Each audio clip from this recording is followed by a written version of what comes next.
Hello, folks. Welcome to the Scumdogs Kennel. I'm your host, Chris Williams, and tonight we're going to be looking at the mountain, this mountain known as Shasta.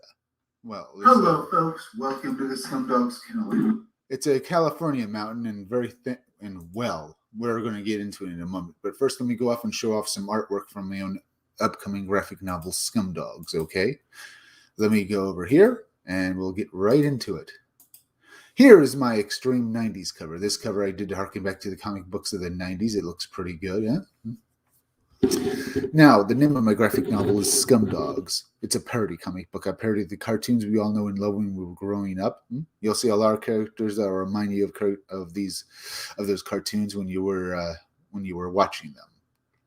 Now, let's see. The Scumdogs themselves, the actual characters, they're supervillains who want to take over the world. See, they used to compete in these sporting events known as the Scumdog Sports, sporting events held with superhuman monsters as the pro athletes. See, they're called Scum and Dogs because they're scum and dogs for trading in their humanity for superpowers and, become superhumanly powerful monsters.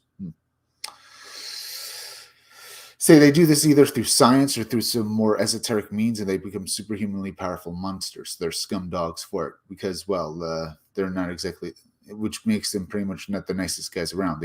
After all, they did it for fame and fortune. You get the idea?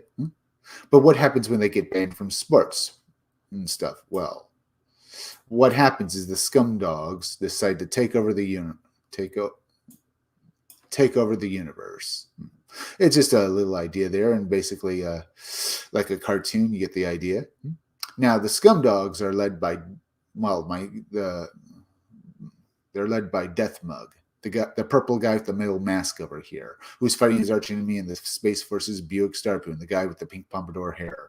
Death Mug is a parody of various villains from 80s cartoons. Like Skeletor, he's got a skull, like Skeletor from He-Man, he's got a skull face. Like the villains of G.I. Joe, Cobra. Like Cobra Commander, he's got a metal mask. Like Serpentor, he's got gold on him, and he's purple, like the Shredder from Teenage Mutant Ninja Turtles. While his archenemy Buick Starpoon and him and the rest of his team are G.I. Joe parodies. In fact, anyone on this cover wearing the similar uniform to Buick Starpoon over here is part of his team in the Space Forces. See his green uniform? Now, Buick Starpoon is also a parody of the space opera kind of character as well, or should I say heroes from space opera. Like Zap Brannigan or Captain Kirk from Star Trek, Buzz Lightyear, Buck Rogers, those kinds of characters.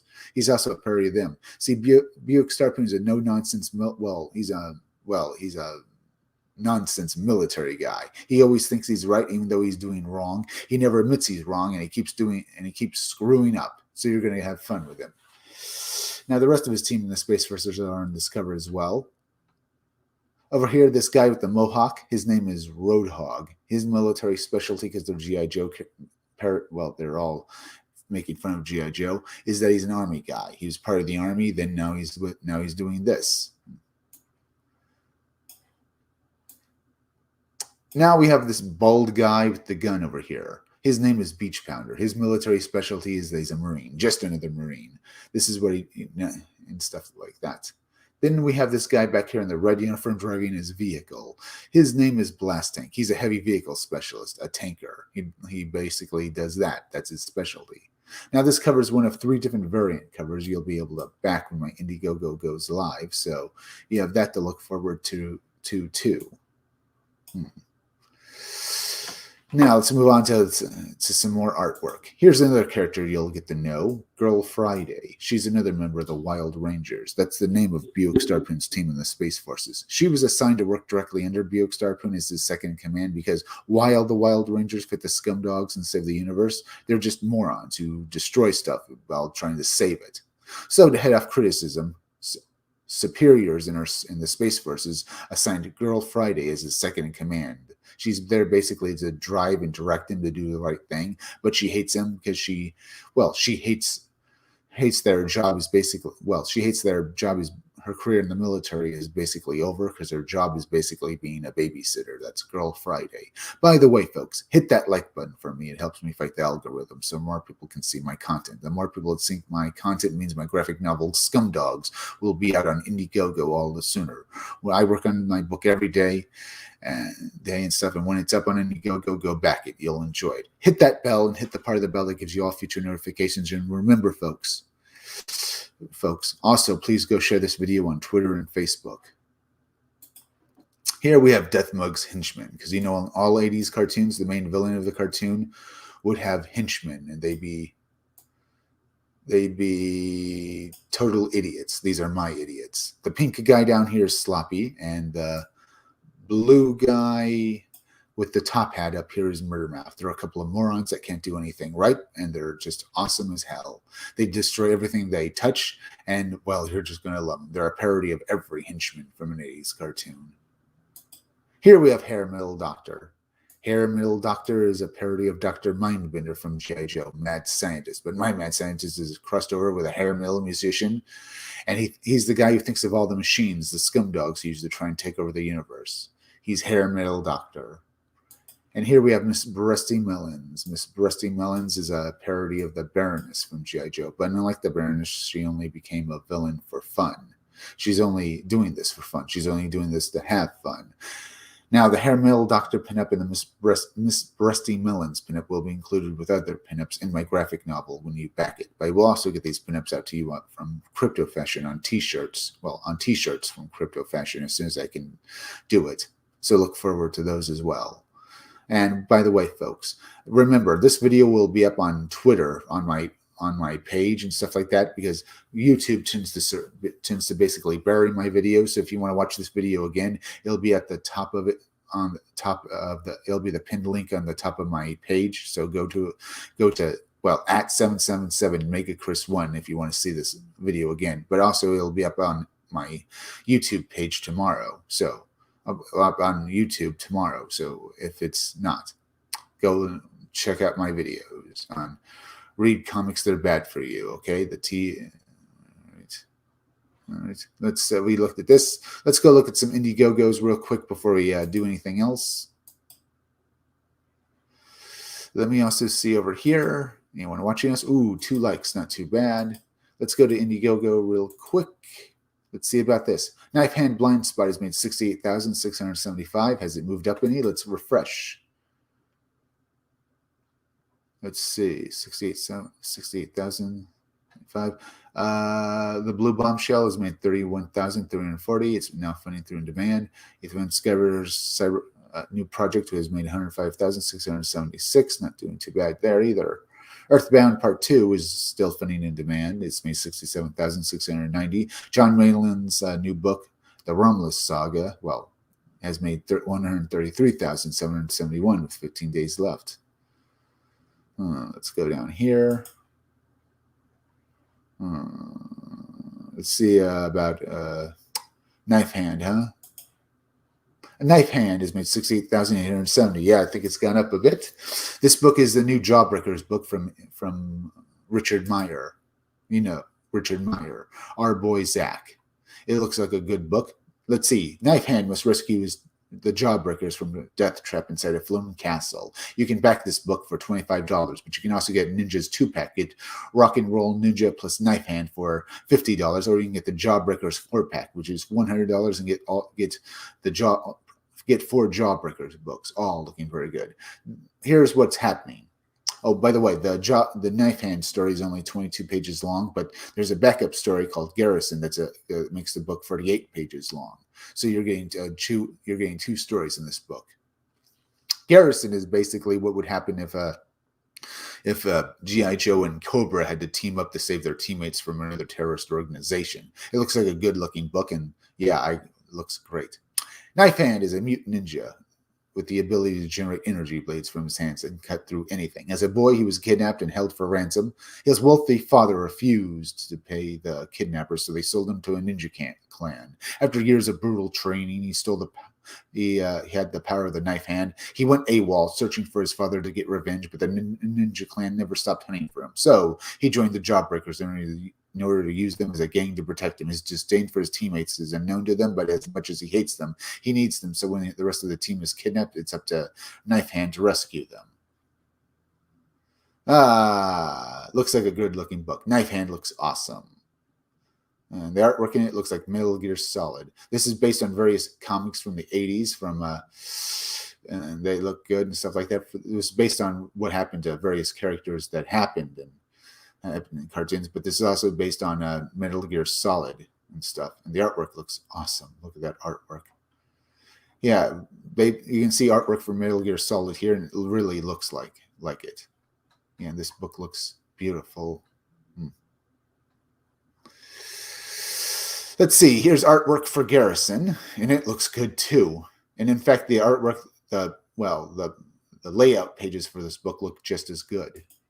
This is Knife Hand Blind Spot. It's up on Indiegogo. Here's some of the layout pages. Look at this. Yeah.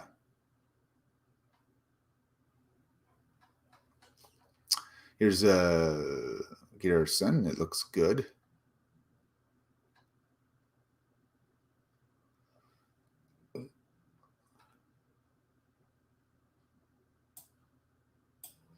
All right, Knife Hand looks like a good-looking book. Go back. It's up on Indiegogo. It's still making money. It's funding in demand, so there's that. First, Andy Smith's, learning curve here, has made 17,319, so that looks good. Let's see. Alien Alamo has made 93,351. Cash Grab has made 275,610. Mavericks has made 12,295. Rage Teledy's War has made 27,181. Yeah, it looks good. Amazing Comics has made 171,071. Not too bad. Let's see other books. But let's see other books here. Kingsblade edition has made 20 USD, raised 59 days left. Let's look at this book if there's any artwork up for it. No art. Oh, there's art for it. Oh, this book looks good. This looks like a good-looking book. Look at that artwork. Yeah, this is a good-looking book that should be funded. I should probably read what it is, but it's only made 0% of 6,771. It's got 59 days left. Should basically be promoted, but this looks like a good book. Kingsblade, Dear Dreams. Looks like a good book. It should be funny. Go back, Kingsblade. Looks like some great artwork. All right. Yeah, we looked at this a bit for a while. Maybe go for another minute or so. God Like the Romulus Saga. Earthbound Part 2. Let's see. Welcome to Earthbound. Earthbound was a standout graphic novel from Indie Circuit in 2019. It sold out after a groundswell of positive grassroots reviewers from readers. Many claimed it was their favorite book of the year. We're now back Part 2, the epic conclusion, the tales of various characters. This time around, expect two things: action. Julian's spacemen or headhunters went to Earth to recruit 4 deadly warriors, the Sirens of Violence. The mission is a competition who can recruit more for their employer.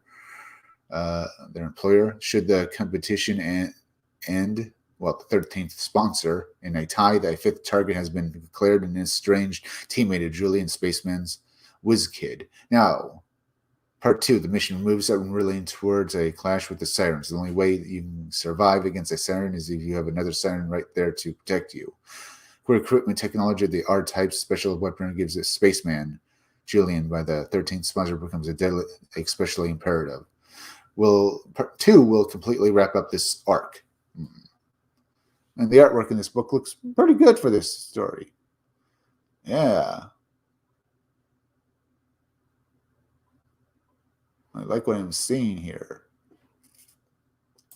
It's Earthbound. Go back it on Indiegogo. It's made 67,000. It's still funding in demand. Guy like the Romulus sagas made 130,000. It looks pretty good. Now we've been at this a while, so I think we'll go over here and look at the mysteries of the mystical Mount Shasta. Well, mystical of Mount Shasta. Let's get into this article. Mountains have always enthralled and inspired awe in mankind since time unremembered. We have lived in their shadows. This time I decided to do a dedicated video to Mount Shasta, the various things on it. So we'll be looking at various things of that. Their shadows were worshipped at their feet, spun epic legends around them, feared them, revered them, and sacrificed to them. They've been the muse for countless artists, writers, and philosophers for thousands of years, and inspired adventurers to push past their limits to ascend them. Mountains have also long drawn to them countless inexplicable mysteries and myths that gravitate around their craggy cloud-covered peaks and taunt those of us who would try and understand them. Although there are many deeply mysterious mountains in the world, one that surely extends out exceptional is Northern California's Mount Shasta. Well, California's Shasta, a mountain which seems to know no end to the depths of bizarreness, lost civilizations, UFOs, Bigfoot, strange creatures, anomalous people, and numerous other unexplained phenomena. Mount Shasta is just dripping with high strangeness. So let's explore the weird and wonderful, indeed often surreal world of this mystical mountain realm. There can be no doubt that Mount Shasta casts a rather startling, imposing presence for those who first lay eyes upon it. Laying within the southern end of the Cascade Ranges, country, California, Mount Shasta is now a dormant volcano which soars 14,179 feet, 4,322 meters over the surrounding forested valley, making it the second highest peak in the Cascade Range and the fifth highest mountain of all California. Since Mount Shasta is not connected to any other surrounding nearby mountains, it stands alone, bustling abruptly and steeply from the ground like some mystical solitary giant to loom over the majestic valleys of the green around it and completely dominate the landscape of California. It is said that the massive, rather intimidating lone mountain can be seen from up to 140 miles, 230 kilometers away on a clear day, making it a striking natural monolith, which has captured the admiration and imagination of mankind for centuries. The naturalist John Muir famously said of this spectacular mountain upon first seen in 1874, "I was 50 miles away foot, alone and weary, yet all of my blood turned to wine as I have not weary since." Considering solitary dominating presence appearance out of seemingly nowhere, steep, almost pyramid-like shape, which often retracts the ethereal whirling crown of frequently oddly shaped clouds, is perhaps no surprise that Mount Shasta has long been the origin of numerous fantastic tales, myths, and legends. Yeah, let's see this. Ooh, look at that. Tales, myths, and legends since the very first American tribes who inhabited the region.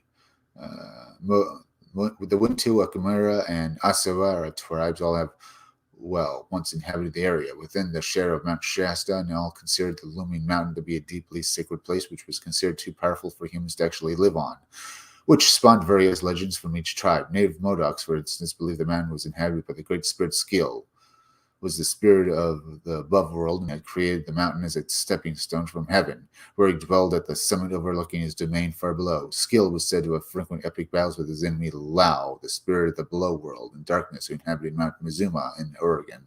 It was said that Skill would hurl intensely hot boulders and fiery lava at his nemesis in a fury.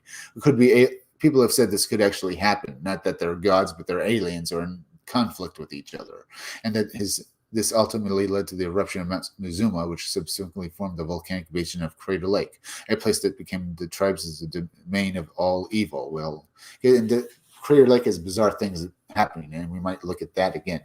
Tonight we're doing a video on various things. The mountain is also a source of countless other native tales and legends, many of which were chronicled by writer Jacqueline, let's just call him Miller here, who spent some time living amongst those people. 1873 opus Life Amongst the Modocs. In his work, The Life Amongst the Modocs. Native legends swirled around the mountain. These are other ones.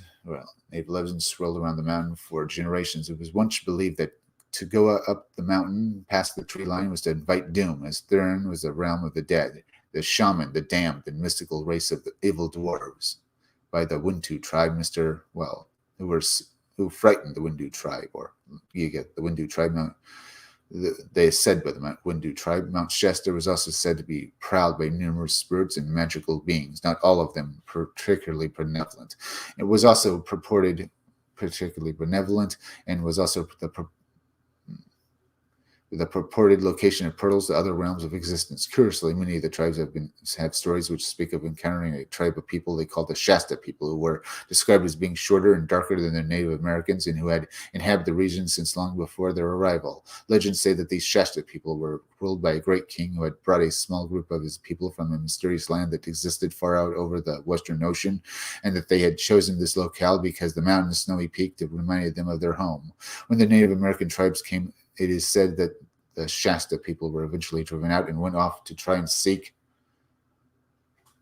out their original homeland, which they lamented had been submerged by the sea. This is the one theory as to where the name Mount Shasta came from, although there are others, and the mountain has been known by many names over its history. Human habitation, including Yet by the Arkwara, Atsuka, Beeman, Fook, and the Milishik by the Modoc, by the Beam Pyoyak by the Windu, by the Archwar, and the Asakura, Bahim Porak by the Wintu, by the Modoc. By the time the Great Rush came around, it was known by various names such as Shasta, Shasta, Shasti, Sesti, Shasta. These are their names I'm going through here. Kates and Setis, which the modern day spelling of Shasta came from in 1850, when it was chosen as the name of the country by the California state government. Well, the legislature of California. Ew, look at that.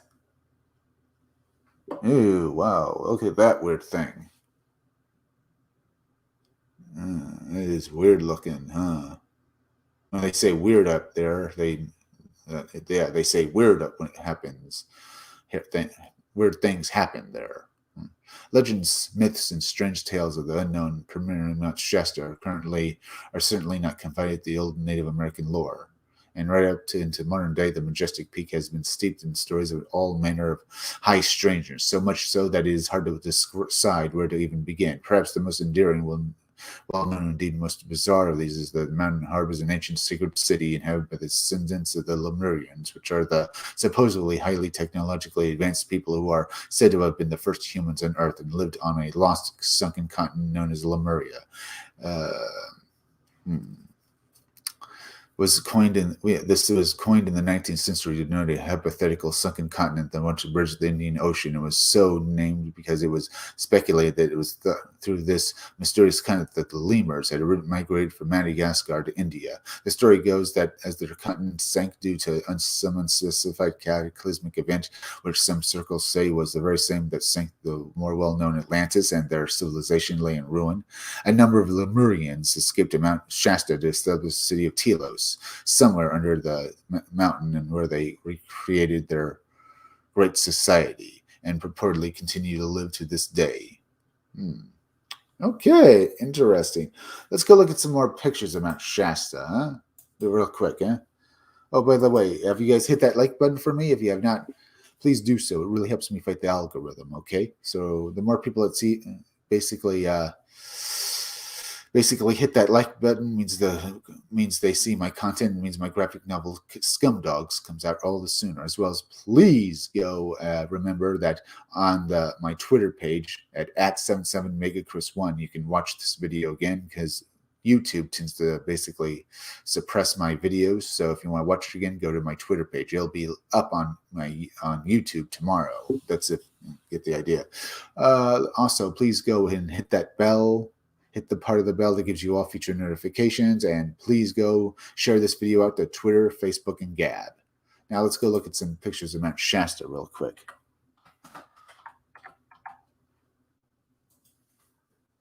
Images. Maybe I should. Here's some weird cloud things. Yeah, look at that. Yeah, they say they have weird clouds there.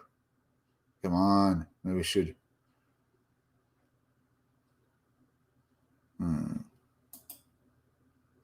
Yeah. Let me do something over here first. Weird pictures. Let's do this. See if this gets up there.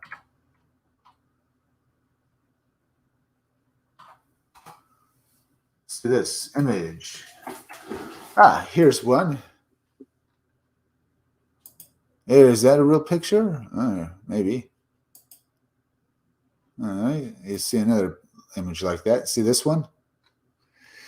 Remember, folks, please give me some chat. Leave some chats. I want to hear from you guys. I'll get back to my things in a moment. Well, looking at a few weird pictures of Mount Shasta.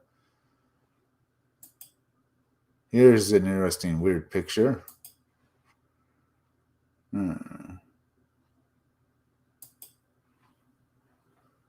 There's also this one. Yeah, very weird going things seeing this. Here's this one is basically yeah. I don't think this one you can have. This one's up there, isn't it? Not really to be not want to say it's anything more than but this one definitely is something you probably should basically leave alone. This one does not look like you can trust it.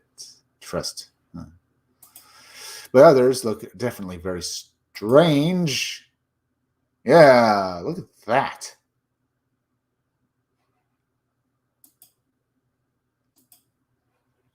Or that. Yeah, that is, wow, it's weird looking. I think I've gotten enough here. We can always look at some more later on. But let me go back over here. And yeah, that was very weird, isn't it, folks? Leave me some chats. I want to hear your opinions on this stuff. Let's get back to this article we were looking at. We're going to get into weird stuff here. In sunk well-known Atlantis, the Lemurians are typically described as being graceful, thin, ethereal beings. They sound like elves who are very tall, to 7 feet in height, with fair skin, long luxurious hair, and abnormally long necks, which are said to decorate with colors made of beads. Yeah, they sound like fair folk, but the other story said they were dark-skinned and short. Okay, we have various creatures that sound like little fairies and big fairies right here. Definitely, they do sound similar to each other, doesn't it? I wouldn't be surprised if the fair folk are from these ancient civilizations, the ultra-terrestrials, because they do sound similar. We have the little fairies, like the little fairies you see with who are about short and squat and dark-skinned sometimes, and we have light-skinned ones as well. Yeah, it covers it, doesn't it, folks?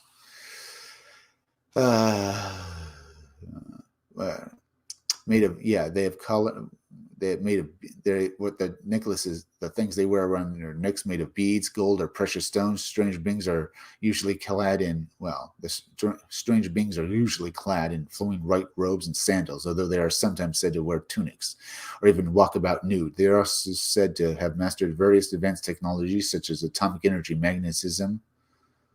I also hear stories that the Lemurians don't look human at all and look more like various bizarre creatures that don't look like they're from anywhere that you'd think that'd be on this planet. But there are them looking human-like as well. They mastered advanced technologies, magnetism, electronics, and some say even the ability to alter space-time itself thousands of years ago, and they are believed to possess a great levitating airship which they use for transport. It is even claimed that they illuminate their subterranean realm with an artificial miniature sun powered by some unknown powerful energy source. The Lemurians are also purported a walnut-sized organ. Well, they possess a walnut that in them is a walnut-sized organ of some sort which protrudes from their foreheads and supposedly gives them vast psychic powers. Gives them with vast psychic powers such as ESP, telekinesis, telepathy, the ability to appear and disappear at will, and the power to influence the minds of other people. or get the idea. Yeah, it looks awesome. What they're thought to look like. There could very well be various theories about what they are. The theory of Lemurians living within Mount Shasta has a history almost as odd as the purported beings themselves. The whole tale can probably be best traced its beginnings back to a book called A Dweller in Two Planets, written by Frederick S. Oliver in 1899, in which the summer of 1883, a teenage Oliver had been helping his family. Huh, you gotta check out that plan. Mark the boundaries of their mining claim, which entailed driving wooden stakes into the ground and then marking their location in a notebook. Allegedly, at some point during this arduous task, Oliver's hand began to shake and convulse uncontrollably and started to write down things seemingly of its own violation. The boy ran home in a panic, and his hand continuing to act at its own accord, writing feverishly the entire way, and as soon as he arrived, his mother gave him more paper to write on. The initial Caesar stopped shortly after, revealing the beginnings of a text. Over the next 3 years, Oliver's hand would occasionally be overcome by this mysterious force, writing several pages here and there until finally in 1895 he had completed an entire book which chronicled and described the existence of the secret Lemurian city and the history. Oliver would go on to claim that he had been chosen by the Lemurians as their secretary of sorts, and that the whole book had been telepathically channeled through him and onto the paper via automatic writing. Interesting. Interesting to read that. Oliver further even went on so far as to claim that they had been taken astray to the city itself and had seen it with his own eyes, describing it as being deep within the mountain and composed of vast warrens of tunnels with secret automatic doors, elegant architecture, and apartments planted with gold and carpeted with luxurious feely substance. Indeed, the entire city was said by Oliver to be generously decked out in crystals, gold, silver, bronze, and precious stones, the whole of which was powered by crystal energies brightly illuminated and was inaccessible to outsiders. Within the expressed invitation of the Lemurians, invitation of the Lemurians, high technology was said to abound in this fantastical city, with numerous mentions of various incredible gadgets and vehicles employed by the city's residents. Very interesting. Including large cigar-shaped airships which hovered overhead. The book was quite groundbreaking and ahead of its time when it was released, making a detailed mention of such high-concept notions as quantum mechanics, anti-gravity, mass transit, and zero-point energy, which he called dark side energy, all of which extremely unique concepts when they were basically, during that point in history. Although Oliver died in 1899 at the age of 33, his bizarre book was finally published in 1905 by his mother, Mary Elizabeth. Oliver, at the time of the publication of Oliver's book, became an instant cult classic and an openly acknowledged source for many New Age belief systems, sects, and cults, which even spawned a sequel titled Earth Dwellers Return, but it would certainly not be the last literary mention of the strange city of the Lemurians, Mount Shasta. In fact, 1931, Harvard Spencer Lewis, using the pseudonym Wiser Server, also wrote a whole book on the phenomenon, which further launched for the popularity of the idea of lost cities and societies lurking within the depths of the mountain. From here, the accounts of the strange race of powerful beings and their highly sophisticated city of Telos really took off. Many more accounts concerning the purported Lemurian civilization of Mount Shasta would surface over the years. In May 22nd, in 1932 edition of the Los Angeles Times, there appears that odd accounts of Mr. Edward Linser, who had been passing Mount Shasta in a train. He claimed, when he was there, he claimed to have seen the whole southern side of the mountain blaze to life with a brilliant, almost blinding, strange reddish green illumination. When he asked the train conductor what it was he had seen, he was assured that it had been the work of the Lemurians. The perplexed Linser later went on to investigate a strange light further and purportedly asked locals from the area's towns about what he had seen, to which they replied that there was a mysterious community of people living within the mountain who were known to perform rituals in the early mornings and the evenings, which he made use of strange sources of brilliant light that could explain his sighting. This ceremony was allegedly known as the Ceremony of Adoration to Gatuma, Gatuma being the Lemurian word for America. The ceremony celebrating their ancestors' arrival on the continent after their own had tragically been swallowed beneath the waves. It was explained that these ceremonies used, complex, bright sources of mysterious lights which were known to light up the whole side of the mountain. The locals also said the Lemurians were known to come down from their secretive mountain realm into town from time to time, towering, odd-looking folk clad in their white robes, bare feet, who would buy huge amounts of sulfur, salt, lard, which they would always pay for in gold nuggets that far exceeded the value of the merchandise. When Linzer made known his intentions to go to the mountain and find these Lemurians and the source of light he had seen, Linzer lamented that the local officials and ranchers freely ridiculed my avowed trek into the sacred presence, assuring me the entrance was as difficult and forbidden as an entrance into Tibet. Hopes of ever finding the city dashed. Linzer extremely gave up on his quest, and it is unknown that what exactly became him, or whether he finally found what he was searching for and merely faded into obscurity. Okay.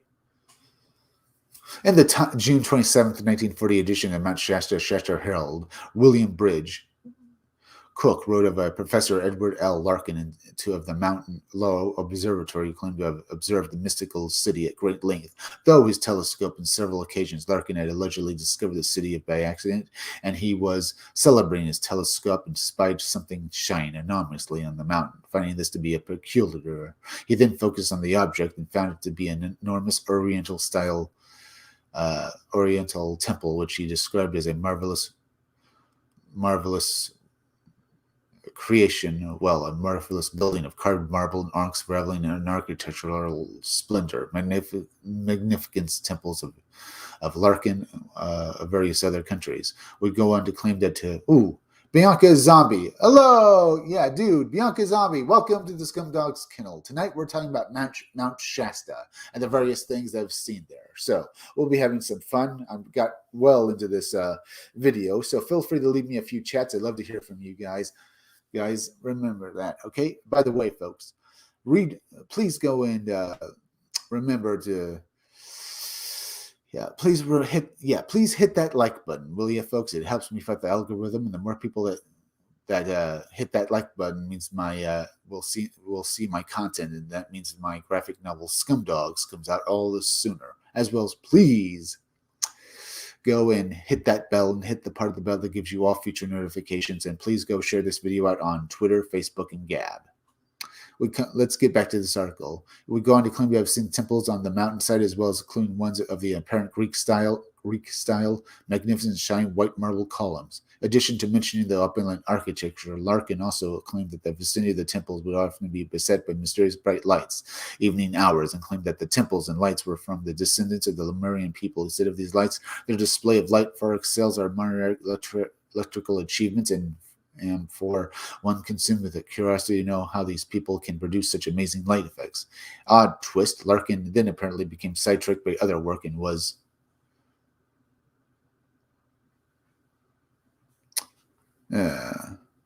never able to locate the temples he had seen again. Cook, for his part, then proceeded to spend most of the rest of his article trying to actively debunk claim through the standpoint that it would have been physically impossible for Larkin to have seen what he claimed from this particular vantage point, but it is still a curious account nevertheless. The Lemurians also claimed to have, be able to influence environment, have influence on environment, and to exhibit extraordinary architectural know-how.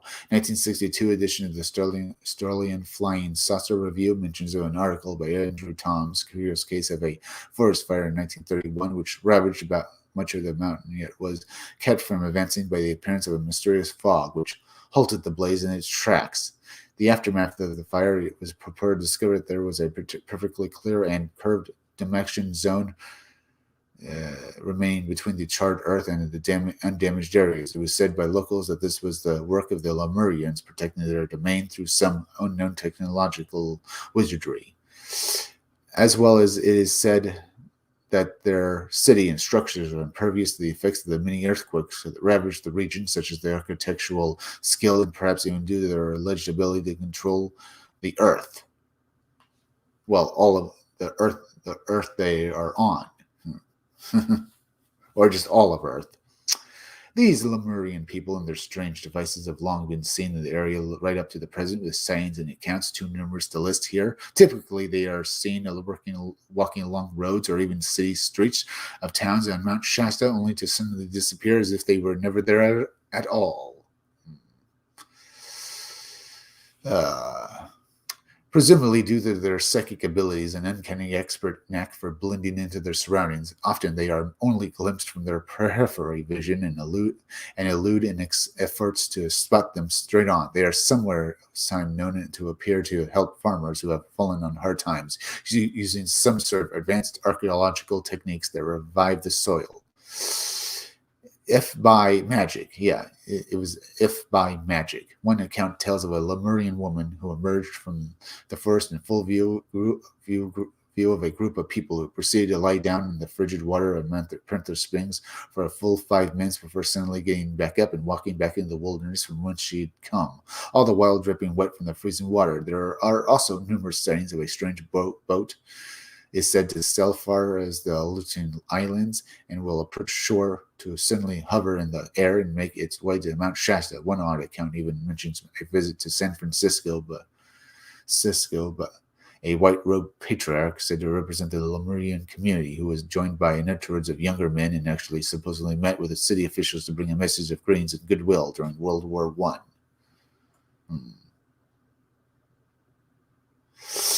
Tales of people actually entering the wondrous spiritual Lemurian city abound as well. Doriel claimed that he had been penetrated into the mountain layer by the Lemurians and saw what he describes as an enormous cavern that was an astounding 20 miles long, 15 miles wide, and 2 miles high, which was illuminated by a gigantic blazing artificial sun right in its center. Yet another account mentions a man who fell asleep on the mountain only to be awakened by a Lemurian, who then brought him to a to a city paved with gold.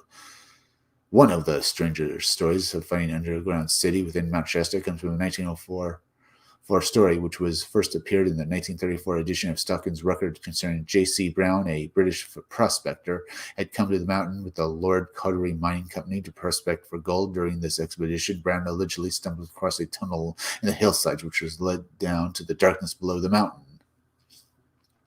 The prospector decided to venture into the opening and found that it stretched several miles in the dark and ended in a complex of rooms full of ornate statues, crystal stars, and gold and copper plates.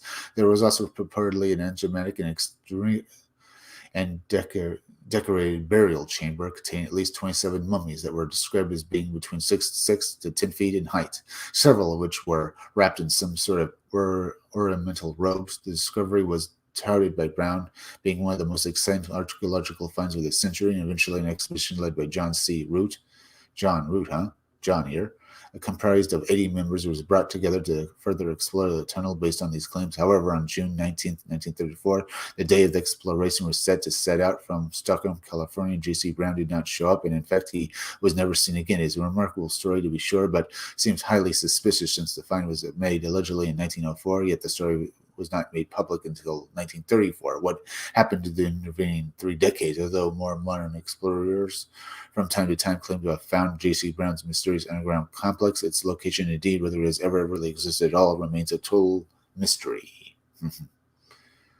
Interesting. Who are these alleged Lemurians? Survivors of a long-lost continent? Aliens? Interdimensional beings? Bunch of hippies camped out in the wilderness? Do they exist? Is there any truth whatever to these accounts? The mention of underground caverns certainly seems to fit in with Native American legends, which tell of many vast complexes of hidden tunnels, bottomless pits scattered throughout the mountains. Indeed, the area is quite known for its caves and tunnels, so this could have been something to do with these stories. However, it is unknown if Lemurians or any other people, for that matter, have ever actually gone down into them and inhabited them.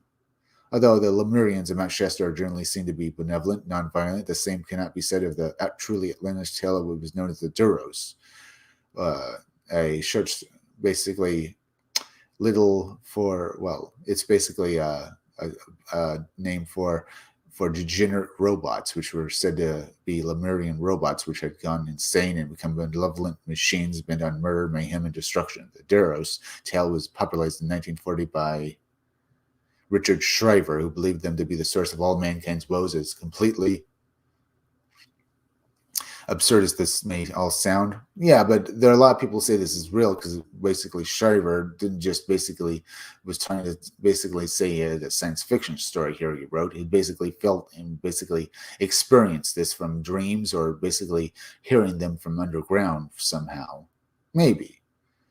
Absurd as it may, there was an interesting story related by researcher and author David Pilatus, a young child who went missing while on a camping trip with his parents' mountain in 2011. The boy apparently suddenly disappeared without a trace. It was not found for 5 hours, after which the shaken child came back with an extremely weird story to tell. According to him, he had been abducted by an evil robot that looked and sounded just like his grandmother and taken to a huge underground cave populated by other human-looking robots. There were also giant spiders, because why not? The real grandmother later claimed to have woken up face down on the ground, feeling violently ill with a small puncture wound on the back of her neck. It presumably said that the robot could steal the genetic information to duplicate her. Well, it is interesting. Far out as this may sound, Shaver's bizarre theories actually gained quite a bit of traction back then when they were first released, and were used by Hollow Earth theorists and ufologists extensively at the time, although these theories eventually fell out of favor, partially due to their complete off-the-wall oddness. One interesting piece of the story was Shaver's claim that he had deciphered the language of the Lemurians, which he insisted all Earth languages derived from. This strange claim is made even stranger by the fact that the complex language and writing system presented by Shaver, as their cipher itself, are actually considered to be enormously detailed, meticulous, and quite linguistically accurate. Was this just the ramblings of a madman with an obsessive slavish devotion to the most minor details, or is there something more to it? Whatever that may be, who knows? Many probably would consider Shaver to be a crackpot, and he most certainly likely basically saying he is, huh? But, well, that he wasn't not that he was insane, huh?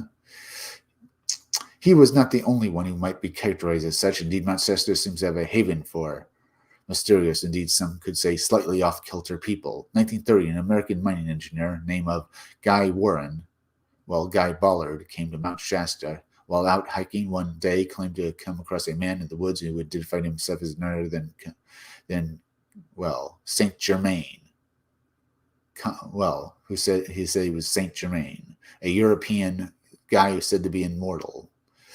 A European courier and mystic from the early 18th century, some have theorized, was actually immortal Ballard. Went on to report having several encounters with Saint Germain, who told him that he was an ascended master or a spiritually enlightened being. A spiritual being who is immortal, free of the cycles of embodiment and karma, endowed with vast magical powers. These ascended masters consider Jesus Christ is part of their ranks, and many were said to have lived exclusively around the Cascades. During these encounters, Ballard claimed that Saint Germain had taken him to various caves and magical places. The full name of Saint Germain, what was it? Comte de Saint Germain, a European courtier and mystic from the early 19th century. All right, let's get like that. Interesting.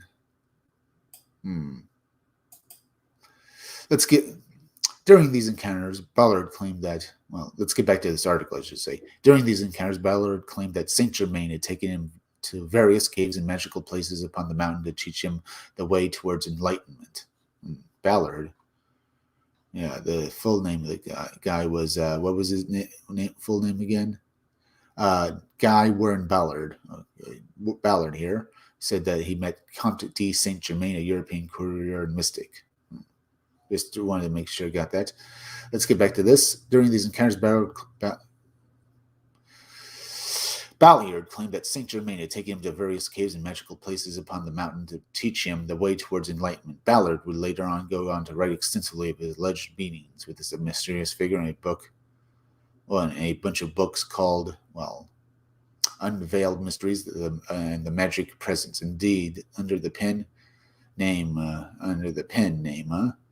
pen, Godfrey Ray King, he went on to give lectures on these mystical experiences. This would all become the foundation upon which Ballard would build a spiritual movement called I Am Activity, which described itself as an apolitical, spiritual, and educational organization. It posed a list of teachings showing the path of enlightenment called the Ascended Master teachings, which is still active in the area to this day. Adding to the list of Germanic people who have found some kind of revelation, here is a man who in 2011 went missing on the Pacific Crest Trail, Mount Shasta wilderness for several weeks. When he suddenly returned as mysteriously as he had vanished, he claimed that while hiking he had heard the sound of a woman singing. He had gone off the trails to follow its source. He soon had become lost and was then abducted and taken to a cave where he was stripped of all his clothing. After that, he reportedly was approached by a tall and beautiful woman with naturally piercing blue eyes who gave him some sort of secret information, which he would not basically give out. The nature of when asked after this ordeal, the man went on to change his name to Lord Kalki and insisted that he was an incarnation of a Masonic Hindu god. Incarnation of... okay. Lemurians, mystical ascended masters, and mysterious blue-eyed ladies. Not only the purported weird inhabitants of Mount Shasta area has long been a hotspot for Bigfoot activity as well. One of the most famous sightings was reported in a 1976 edition, Mount Shasta Herald. Virgil Larson, 47, a logger, walking south of Cascade Gulch on the lower slopes of Mount Shasta, reported having an encounter with an enormous, hairy, and foul-smelling creature near a helicopter logging operation. Around 8:30 a.m., Larson alleged that he had been with his partner Pat Conray in a pickup truck, which they parked at the top of the hill before hiking down a steep slope. The two got separated, but could still hear each other, and this is when Larson claimed he had heard someone else approaching his position from the opposite direction, who he assumed at first to be someone from the Forest Service. When he could make out the shadow of who he thought was a man approaching, Larson called out to him, but whoever it was merely turned its head and kept walking silently, rounding a large bush around 20 yards away, almost as if to hide behind it.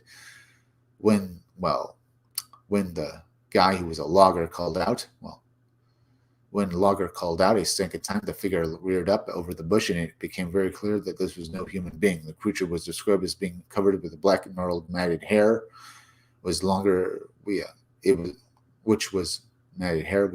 at the top of its head and seemed to be swept straight back from its eyebrows. Larson also mentioned that it had an overpowering stench like a half-rotten bear hide. Terrified, Larson then ran off to tell his partner which he had seen. They returned to the area 30 minutes later, and it was reportedly still permeated by the odd rotten stench. When they take a good look at the bush and held a hard hat up on a stick, they came to the estimation that the beast had been 7 to 7.5 feet tall. Bigfoot have been regularly sighted all over the mountain for years, but odd twist to many of these accounts that makes up them a little different from the norm, and really turn up the weird factors. The apparent amount of them that mentioned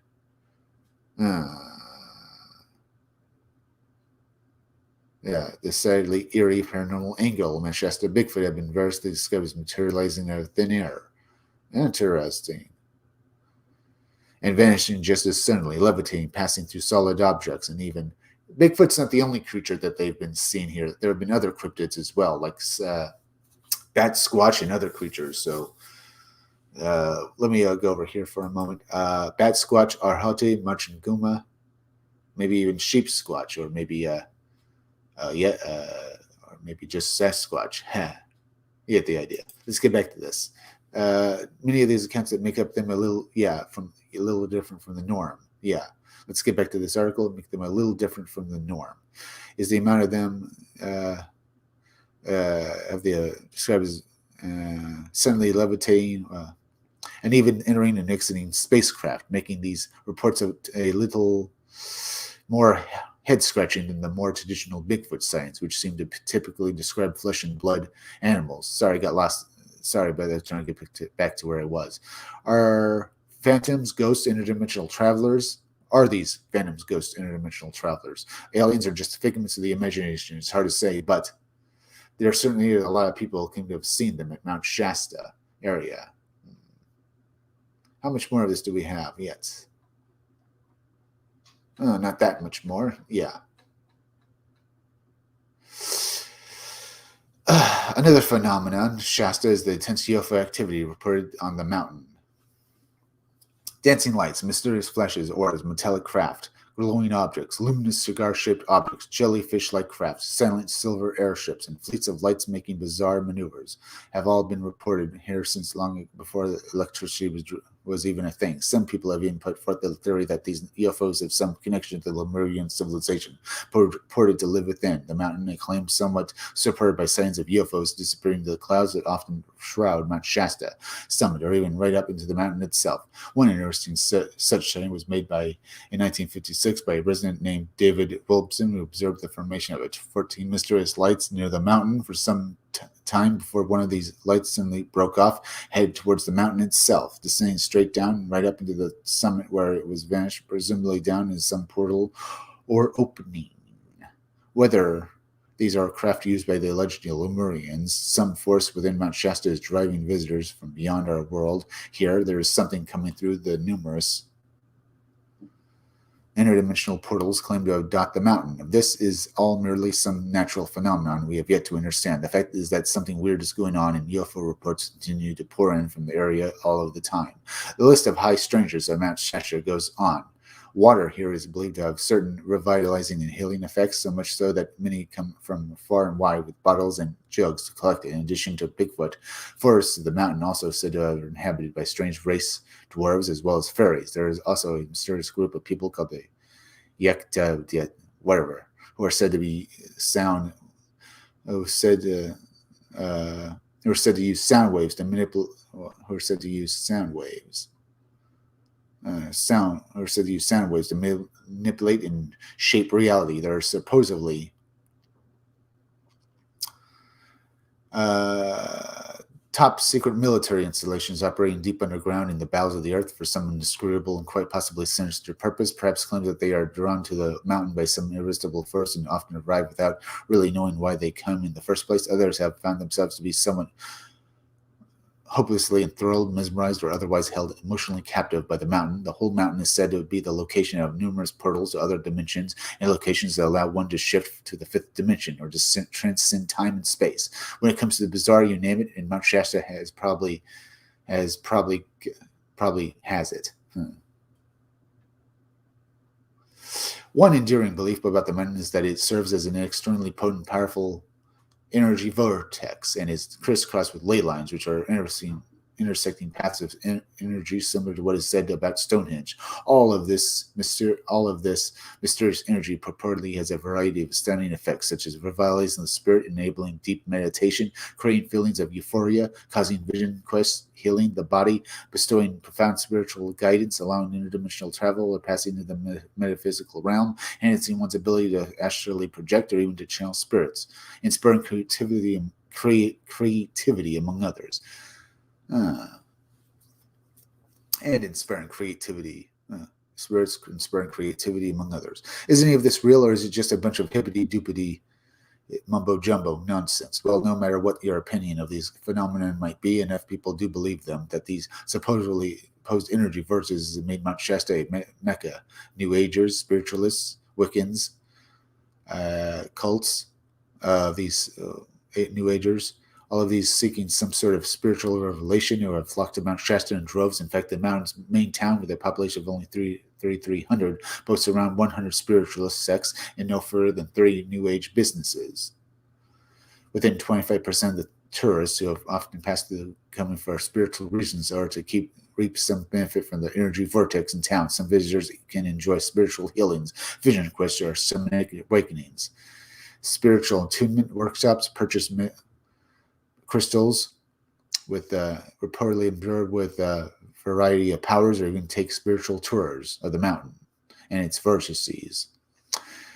The lost Lemurian city of Telos itself, and even the lost Lemurian city of Telos itself, if you believe the people peddling these services. Of course, with so many new age businesses on offer and so many people traveling to this spiritual retreat, it is an attractive destination for con artists to cash in on people willingness to believe. Yeah, this is great, huh? What is it about Mount Shasta that inspires so much awe and wonder in people? What is it about this lonely mountain that draws in so much of the inexplicable and insane? Why? Why so many come here to seek something more than what our reality as we know it shows us? The mountain certainly has the ability to conjure deep and reflective ponderings. People, the author Joaquin Miller, Joaquin Miller, Joaquin here, once magnificently described Mount Shasta, lonely as God, white as a winter moon. Mount Shasta starts up sudden and solitary from the heart of the great black forests. Northern California. Is this what is at work here? The sheer, well, interesting.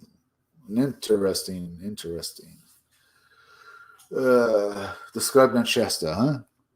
Is that what is at work here? The sheer splendor of this mountain working away on our imagination, breathtaking sight of this lone colossus stirring up something deeper than our psyche to create these feelings of grandiosity, natural splendor.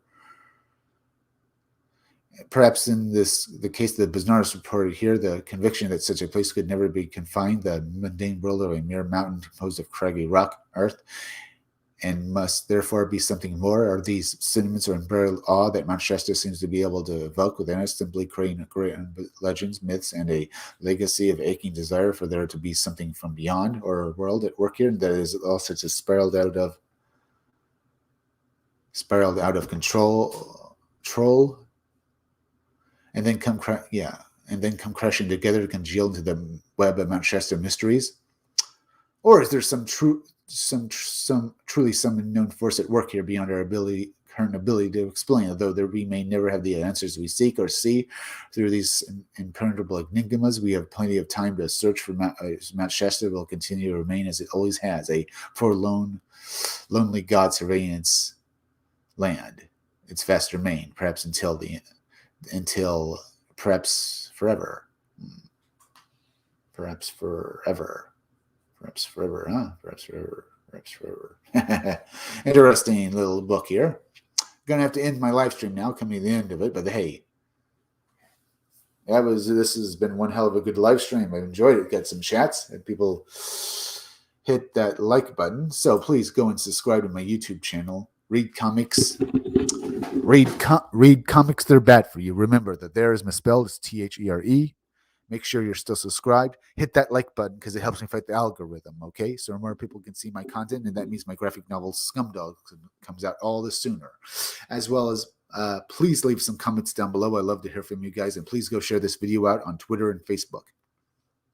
Remember, folks, go and subscribe to Stitch Together Picks. Stitch Together Picks is a YouTube channel that reviews movies. His content is great. Stitch Together Picks is great. He does this character called the maniacal cinephile, who has multiple personality disorders. So you're not just getting one character, you're getting a whole bunch of them, and they are fun as hell to watch. Go and subscribe to Stitched Together Picks, as well as go over and subscribe to Creepy Little Book. Creepy Little Book is like the Art Bell radio show. He does small videos talking about high strangeness, but he also does live streams every night. On weekdays, he live streams at 12:30 a.m. and on weekends, he live streams at 10 o'clock p.m. He talks about aliens and ghosts, and you'll learn so much from watching him. Go and subscribe to Creepy Little Book, as well as go over and subscribe to Robot Co-op. Robot Co-op does live streams with these robot puppets, and they are fun as hell. You watch them do these live streams, and you just laugh. Go and subscribe to Robot Co-op, as well as please remember, I'll be back again tomorrow around 5 o'clock or 6 o'clock or 11 o'clock p.m. for another live stream. So be sure to come back again then. I'm Chris Williams from the Scumdogs Kennel. I'll see you all again soon.